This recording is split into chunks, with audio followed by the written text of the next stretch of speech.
Hi, Gail. Hi, Kyle. Oh, Welcome back, friends. Volume 3. And this one's called Adventure. All I right. like that. That goes really, really well. Yes. Welcome back to Whiskey Tour of the World. We are in our third volume, and today we have a whiskey from England, from an undisclosed location in England. Which is kind of sad, but maybe that's a little thing we're going to have to figure out. Maybe. This one is from Field & Whiskey, and it is a rye whiskey. Fielden. Yeah. Okay. Yeah. So there's a couple things that I want to read about this, and I can do that as you're pouring. So the recipe uses rye whiskey. It's composed of malted rye, malted barley, and unmalted rye and wheat.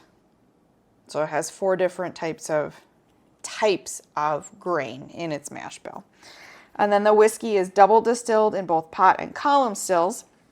But the difference between them is that they do not filter in between their ferments and their stills and then their redistillation. So the juice with all of the fun stuff, all of the grain particles and the bits and pieces of the mash bill go into the stills, which is very hard to clean. It's very dirty, and that's probably why they go from a pot still to a column still, because the column still will catch all those bits and pieces, and it'll toss the liquid out the top. And then it is laid down in American bourbon oak casks and a selection of ex-wine casks. So, and then they re-rack and they transfer between casks and blah, blah, blah. Anyways, so ideally, Cheers. this is going to have a lot of flavor to it. I mean, also the fact that it is a rye, which you can really smell that it's a rye. It does have 48% alcohol, so it is a little higher than yesterday's.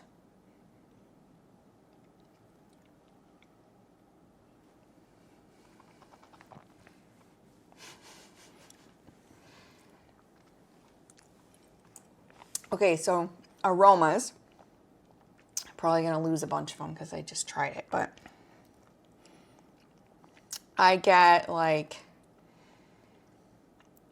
nice, almost like gingerbready aroma. Kind of smells like a gingerbread cookie. Got those nice baking spices in there. Vanilla. Yeah, vanilla, cinnamon, cloves. Yeah. All that stuff. It does have a pretty high, Yeah. alcohol right off the bat. Like when I think of the Kentucky Hug, I feel like this is one of the ones that Delivers that. Yeah. Yeah. But it's a rye. Is it say it's a high rye or just a rye? It's a rye. It's made out of malted rye, malted barley, unmalted rye, and wheat. Okay. We all remember what malting is, right? Where it sprouts. So they spray the grain down with a little bit of water, or they get it some kind of dampness level to it. And then they raise the temperature so that it sprouts just a teeny little bit. And then they cut off all the heat, and they remove it from the malting floor, and then that's when they'll toss it into the fermentation tanks with the yeast. So it'll give it a little bit of a nuttier flavor, which I feel like the flavor that I did taste does taste a little bit like kind of like Brazil nuts. Okay. I think I actually like it in the other glass. I'm sorry. You try it. I think I like it. I can always dump it back in. In the plain old, the WTOTW. WTOT. You got this. Oh yeah, Whiskey Tour of the World. It's right over there on the books. I know. Yeah, it says it on the thing. Oh, it doesn't. Yeah. Oh yeah, it does. Okay, so on the nose, you should get apple, wild berries with butter and caramel. I got caramel. What kind of berries? Wild. What's a wild berry? I know what a wild cherry Pepsi is, but I don't know what a wild berry is. I know blackberry. It probably is a berry that got in trouble a lot and it gets grounded. No? Yes, that's the little huckleberries. Yeah, Those them little huckleberries. Huckleberries that got so in troubles. I don't know if I get, I mean, maybe I get like baked apple. You know, like we get that like baking spice, you know, like the vanilla and the cloves and stuff. Maybe that's what they're. I feel like it just tastes flatter in the Glencairn.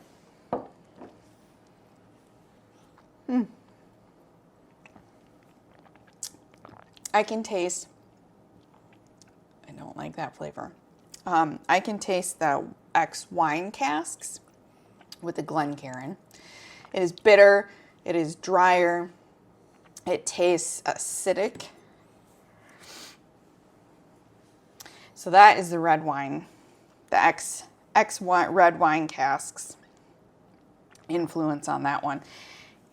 I do like it out of this one. Maybe because it allows for a larger area to sniff. Okay, sorry. I think it's how it drops it on my tongue. Are we ready for the palate? Yeah, go for it. Okay, so this one is flaky pastry with hazelnuts and freshly baked bread. So I was totally wrong. I said Brazil nuts. Close. I mean, right? But not quite. Okay. And then the finish, winter spices and herbs, savory chocolate and toast. So more bread. Yeah. Winter spices. So, I I think of like cinnamon, oranges, and cloves for winter spices. You know, something that you would like use for mulling wine or cider or something like that, right? yeah, I think Baking pie, maybe. as long as you don't say pumpkin spice. I don't know if I would enjoy that flavor at all.